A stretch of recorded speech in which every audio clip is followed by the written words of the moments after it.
I remember getting in the car and texting my parents like, I think I'm about to do makeup for Robert Kennedy Jr. Someone would knock on your door and you would just go and tell your parents like, I'll be back in a couple of hours, you know. It was so free.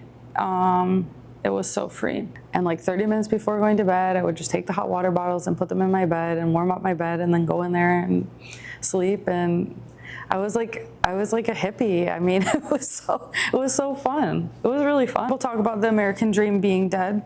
It's because they think that the American dream means it's going to be easy for you to get a 4-bedroom house with a loan and live in suburbia and that take any vacation you want.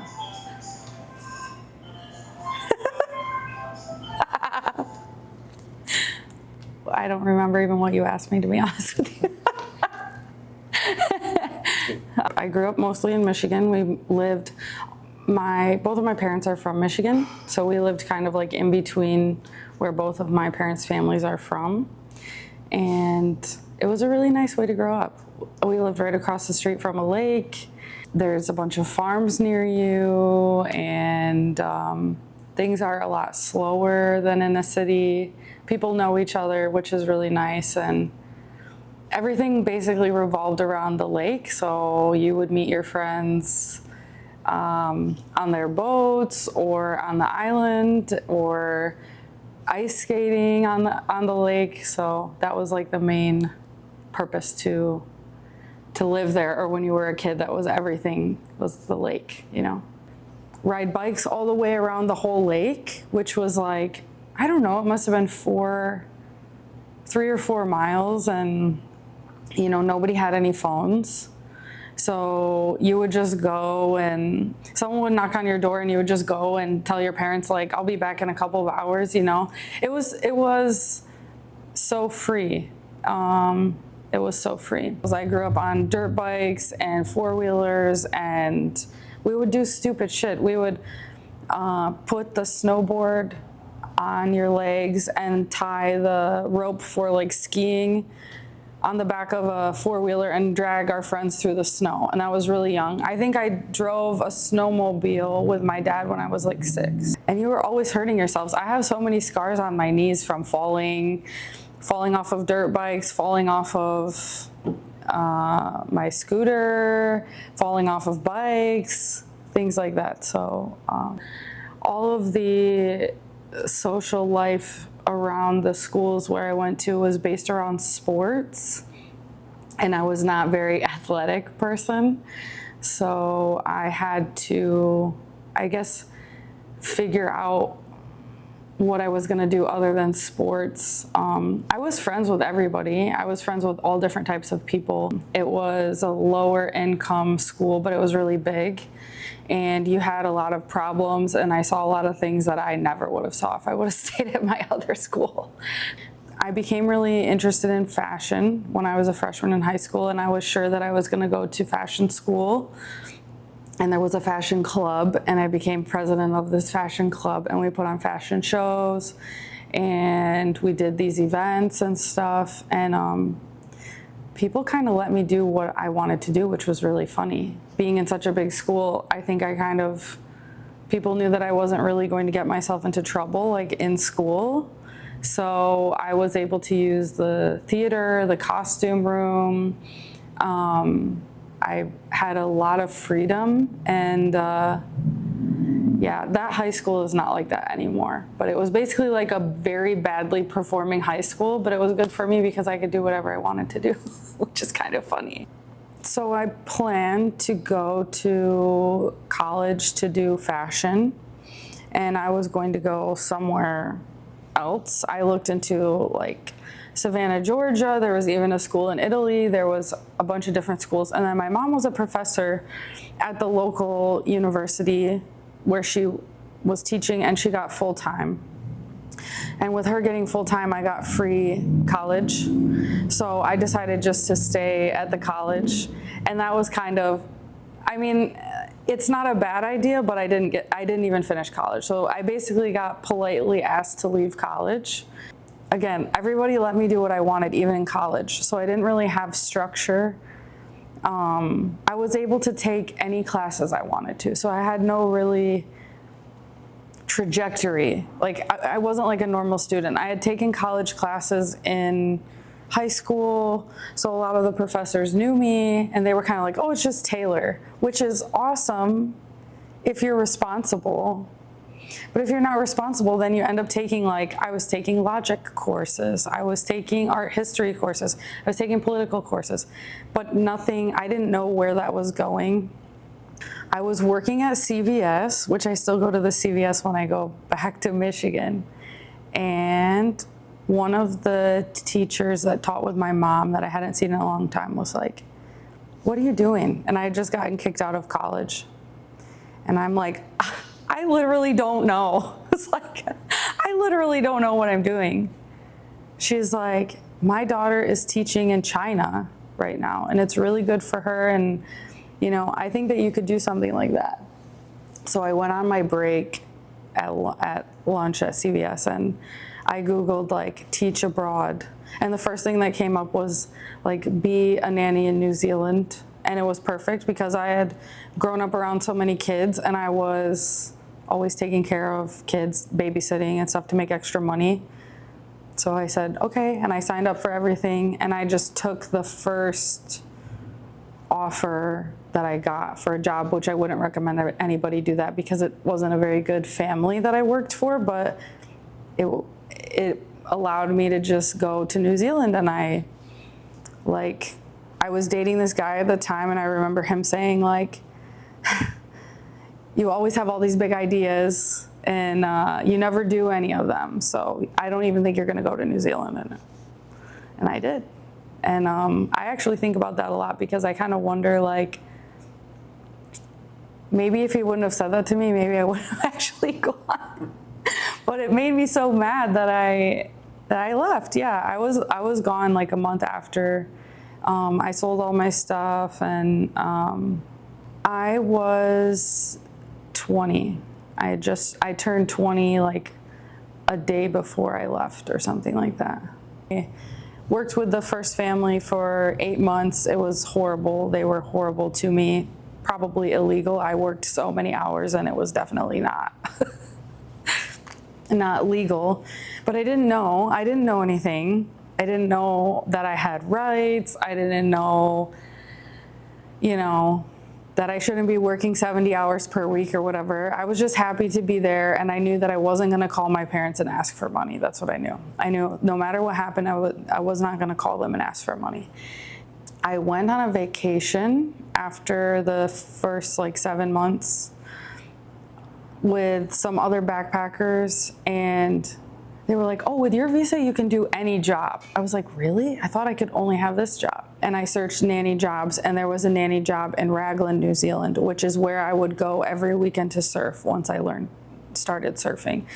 And I went there, and I stayed. I had no money. I had like $100 New Zealand, which is like 75 American dollars or 70 bucks. And it was $26 to stay in the hostel. So first night I slept in my car.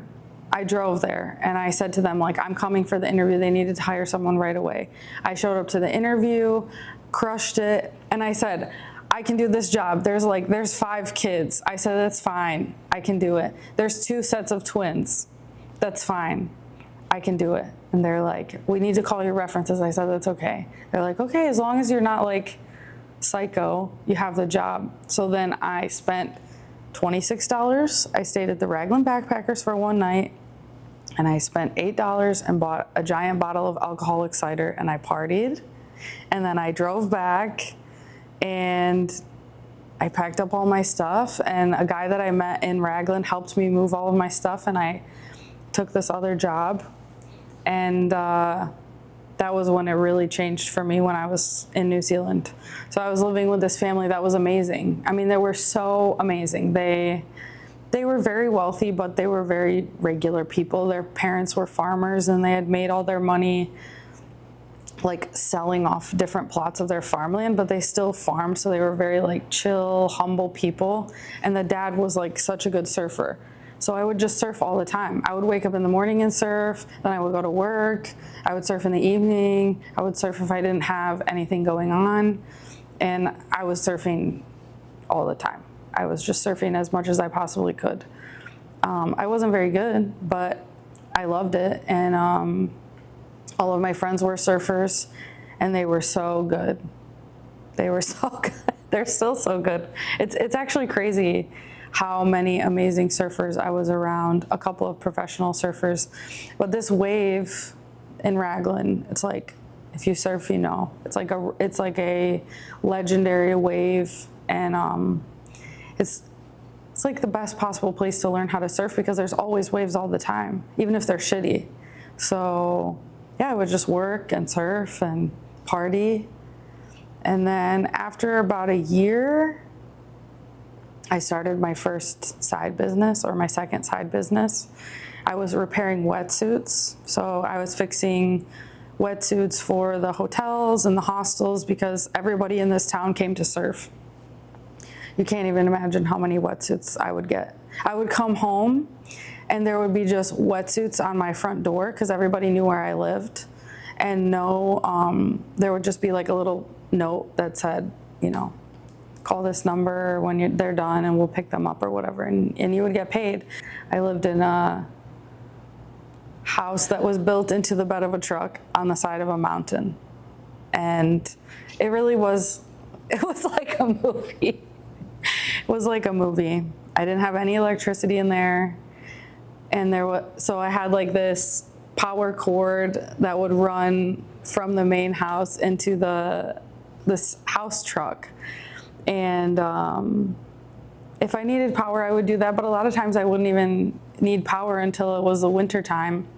And then in the winter, you would take hot water bottles, and like 30 minutes before going to bed, I would just take the hot water bottles and put them in my bed and warm up my bed and then go in there and sleep. And I was like a hippie. I mean, it was so fun. It was really fun. I got a visa extension after my first year so that I had ended up being there for 3 years, and then to renew longer, had to prove more things.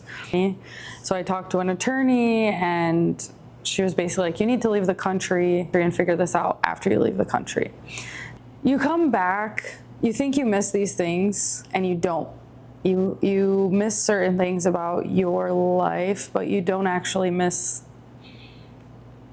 the whole thing. So like, me coming back home for like 2 weeks to a month probably would have been enough. Instead, I was there for 6 months, and all of my friends were in college, and we had nothing in common at all because they were like waiting for their lives to start, and my life had already started. I had already like figured out who I was, at least to a certain degree, and was so different from who they knew, so I couldn't hang out with them. I figured that I would just work and save up money for 6 months or something and leave. So I worked in a factory for like 10 days. That was absolutely horrible.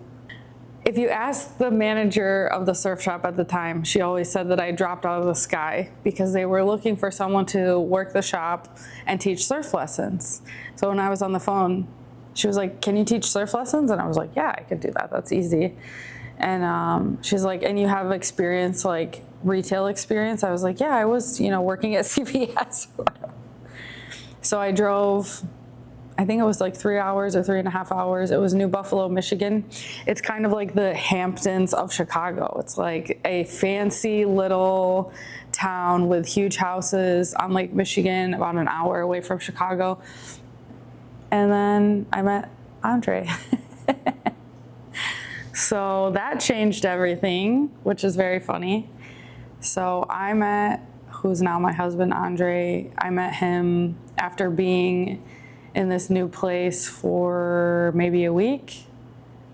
And when we met, and again, the same manager, she was like, I've been living here for 5 years and I haven't found a guy, and you found a guy in 1 week. And I was like, yeah, I wasn't really trying to do that. And when we first met, I was like, I hate being in America. I don't want to be here. I'm going to move to Australia. I'm just working this summer. He was like, I'm from Belarus, and let me just tell you all of these problems with Belarus and all this stuff. And I I hadn't had very many people in my life that will tell me that I'm wrong, that I can't, I can be very argumentative. And he was like, yeah, America's like really a good place. It's, you know, kind of better than where I'm from, and there's more opportunities. And I was in a really negative space, and it was really interesting to meet this guy who was like, yeah, you're actually wrong about everything. And he was right and I was wrong. So I didn't go to Australia. I stayed here in America, and yeah, we got married on the beach. It was just awesome. It was really funny. It was time for us to buy a house. We like knew we were gonna buy a house. So where do we want to live? And we had just gotten back from my friend's wedding in Key West, and we liked Florida. We didn't like Key West. So we thought like, let's move to Florida. I was in the beginning of my career, and so it was the best time probably to leave. We bought our house. We closed the end of May 2020, and that's how we ended up here. So makeup, it's so funny because I never wanted to do makeup. I was not interested in it at all. When I came here was to be an assistant at a high-end salon on Palm Beach or something, but they were all closed. Like even a lot of them shut down, like legendary legacy salons that had been here for 50 years completely shut down and never reopened during COVID. So that was not even possible for me. I got my nails done by this new person here in Florida. This nail girl was like, I actually have a friend, Byron, who's looking for people to do hair at a fashion show in 2 weeks. You should call him. And I said, okay. So I called him, and I showed up to this fashion show, and I remember being so nervous until all of the models started coming to me to fix their hair at the show. I started doing all these fashion shows for hair, and I would message people and say like, oh, I need to, like, I'll be there. I was working for free. Then this one girl who was booking me, she was like, you need to do makeup. I said, no, I don't even wear makeup. Like I don't want to do makeup. I want to do hair. She's like, I'm telling you, there's so much more money for makeup than hair. And I'm like, no. Finally, she's like, I have a job for you. It pays $100 and it's at Mar-a-Lago, but you have to do makeup. And I said, yeah, okay. Because I'm nosy. I just wanted to go to Mar-a-Lago. I didn't care if I never did makeup ever again in my life. I went to MAC. I spent $300. I bought a bunch of random stuff. And I did 10 models makeup backstage. And that was the beginning. I was good naturally. It helps, like, it sounds crazy. I understand that it sounds crazy to just do that for your first time. But now that I've been doing this for 5 years or 4 years, I realize that it's kind of the best way to start because it's hard to make beautiful models look bad. So kind of whatever you do, it looks great. And everyone's like, wow, you did all those models? That's amazing. It's much harder to do like regular people, like regular normal people. And I kept getting more referrals and more people were interested, and it was kind of half and half paid, half unpaid, like mostly just for experience. And I remember I got booked for my first e-commerce campaign, which is shooting for online, like online stores or online magazines. And I said to Andre, I'm like, they're gonna know. I don't know what I'm doing. Like, they're gonna know because it's like high definition cameras. It was like a different thing.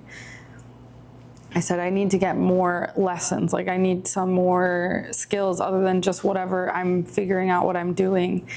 And he's like, I think I have a friend that's a makeup artist that I knew from high school. She lives in Poland. Well, they were completely shut down because of COVID. So I did these Zoom lessons for 4 or 6 weeks every day. And she's such a good makeup artist. I would never, it would have never happened today. Never would a makeup artist that good have 4 weeks to just like do Zoom lessons with me. And after that, it was over. I was like locked in. I was so, I was really determined. I was doing models all the time. I was driving to Miami. I was doing shows. I was doing like movies. I was doing music videos. I was doing anything. I would just say, yes, I'm gonna be there. I'm gonna be there. And then 3 years ago, my best friend got married and we got our makeup done, and it was really unorganized and it made me really annoyed. And my husband was like, you should just make your own company. Like if you think if you can do it better and you can organize it better, then you should. And so I did. I came home and I kind of like came up with the idea, like how are we going to schedule it and how are we going to put it together. And that was the start of the bridal company, which now is like half of my work. So half of my work is big, important people that most people might not even know who they are. And the other half is weddings. I get this text from one of the girls I worked with before. And she said, hey, do you want to do a male client for TV next week? It's in Palm Beach. I said, yeah, sure.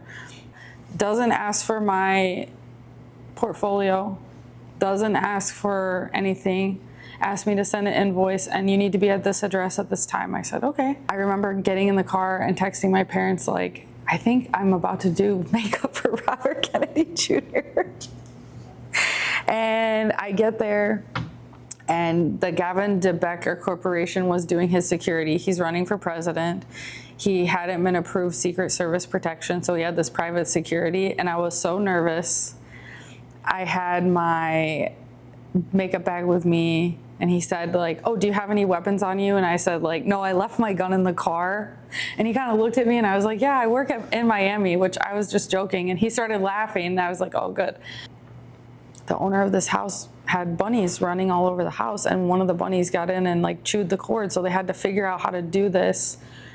And I was booked for 3 hours, so I start learning like what I'm doing, and I'm kept in this private room and I'm doing makeup under Ernest Hemingway's guns on the wall and all this like antique art, and I'm like, how the fuck did I get here? This is so crazy. And I kept going into the bathroom and looking at myself being like, you can do this. You're gonna pull yourself together.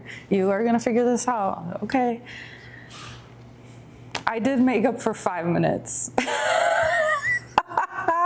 I did makeup literally for 5 minutes. It was one of the easiest jobs I've ever done in my entire life. But that was what solidified me as a professional in this area, and that I could work with these high profile people when they come into town, and I wasn't gonna, talk to TMZ or talk to the New York Times or talk to anybody, that I would just show up, do my work and leave, and that's what happened.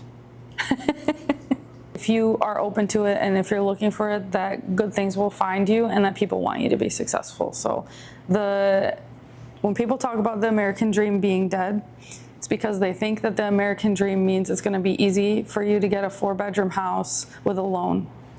I think that the true American way, how it was supposed to be, is to try to figure out what you're good at and do that to your max capacity. America is huge and beautiful, and there's so many different lives that you can live within the same country. And I think it's very enticing to chase the idea of the childhood that I had when you get to the point when you want to have kids. I just turned 32 today, so I feel like having kids is very soon for me.